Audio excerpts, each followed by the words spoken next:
What up, friends? What up, world? It's your boy Jimbo again. And I'm back for another little solo. And we're going to be trying some tequila, but some reposado. Okay.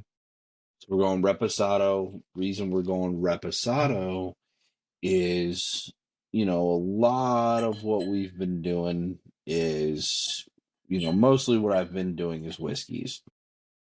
And when we go with a reposado tequila, we're kind of dipping into that realm of kind of whiskey-esque things. So with a reposado tequila, let's see, I'm going to look up the standards of a reposado for you real quick. Style of tequila that has been aged in oak barrels for a minimum of 2 months. Okay, so reason we're trying some reposados while we're kind of we're doing the whiskey journey. We're not abandoning the whiskey journey. Whiskey journey is not going anywhere. This is still very much a whiskey journey blog. But I do like to mix it up when I'm home. I like to drink clear liquors a little more often than anything. We're getting into summer. Joe and I've talked about it. You're going to be seeing some more of the fitness journey stuff, more of the day. I've packed on quite a bit of weight in the last years. Had a son, got married. A lot of things have happened. Just the weight loss that happened, the weight gain happened again, and a lot worse. Clear liquors are inherently a little bit better, but I'm going to try a reposado. A little hard to tell on camera, but there is a color to that. It's a little more golden. It's got a little bit more of a hue to it than a silver, obviously. Yeah, I mean, they call it Blanco, silver tequila, for a reason. That's clear. It's silver, it's Blanco, it's white. This is not Blanco. This is not white. This is a reposado. This one is called El Bandito Yankee. I'm going to get a lot of shit for saying it that way. It's El Bandito Yankee. Tequila company, 100% agave, tequila reposado. Not a lot of information. I can look that up for you, but we're gonna dive in.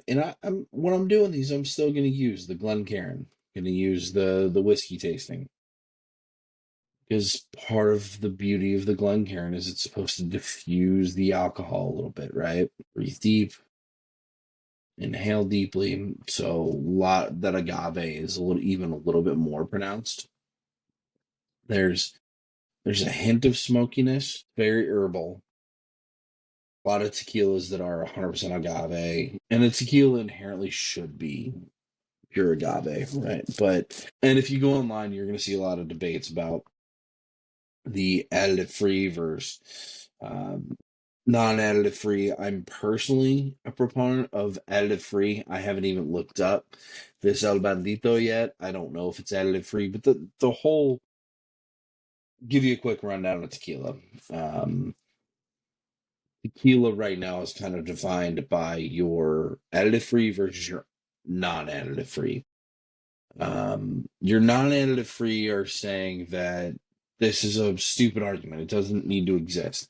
You're additive free, and I'm pro additive free personally because I'm kind of a purist. I like liquors to be science rather than, I like them to be science and art rather than droplets and chemicals. And I understand science would be chemicals, but my point is that the beauty to me in liquor, beer, distilling, winemaking, mead making, any of it, is gaining flavors out of understanding nature and botanicals and the distilling process, rather than being like, well, here's a drop of vanilla extract, here's a drop of this, here's a drop of that. So the argument for additive free is, number one, it's better for you. Number two, you're gonna have a lot less hangovers if you imbibe too much of it. And number three, it's just pure. It's more pure. A lot of companies are saying, "Oh, don't trash us. We use additives, but they're perfectly healthy." Yeah, that's fine, but you didn't do the work, and I'm a big fan of that. You know that from us talking about beer. Talking about beer, we've had plenty of beers, and I don't want to trash anybody, but one of the companies that we talked about a lot was O'Fallon, that went under O'Fallon Brewing.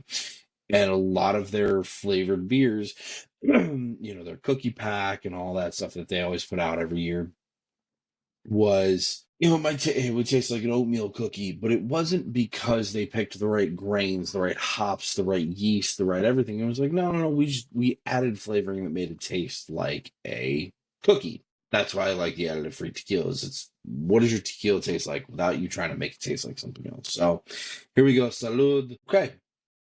So fairly smooth. I will divulge. I added a splash of water to that before we even drank it. There was already splash of water in the Glencairn.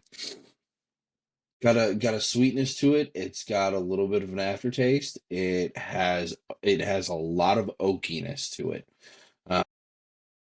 Not a lot of flavors beyond the agave and the oakiness.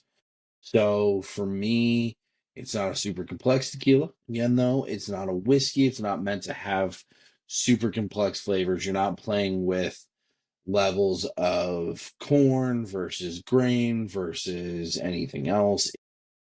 100%. If you're saying 100% agave, at least for now, I'm going to take you at your word. I can look that up later. So it's going to taste a little sweet. It's going to taste a little herbal. Agave is very herbal flavored, very herbal tasting. But that's why it plays well with a lot of fruits and even vegetables. And there's a lot of drinks you can make with tequila. Very drinkable. Just a splash of water, not chilled, nothing. Like I said, you can see my glass.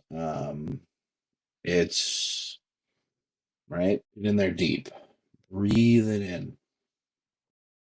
Now, part of the reason we're doing this series, I say we, but really you're going to see a lot of me doing this journey. Matt's going to be joining me a lot. Don't get me wrong. Yeah, Joe will join me from time to time. Love to get Dub on, but I'm kind of, I have an inexperienced palate when it comes to explaining. I've tried lots and lots of things, but what you're kind of joining me on, part of why I'm inviting people on this journey, part of why we're even doing this journey, is I want people to watch me learn and grow and see how I learn to explain and taste things as things go. And right now, the palate does, my palate to my brain doesn't know how to explain what I've just experienced. So, best I can give you is little smoke, a lot of oak, a lot of agave, a little bit of sweet, and just that herbaceousness of a tequila. Plain, simple, straightforward. That's what I've got for you. Ladies, gentlemen, I've been Jimbo. This has been a tequila tasting, part of the whiskey series. Thank you very much for joining me. Have a great night. We'll talk soon. Love you guys.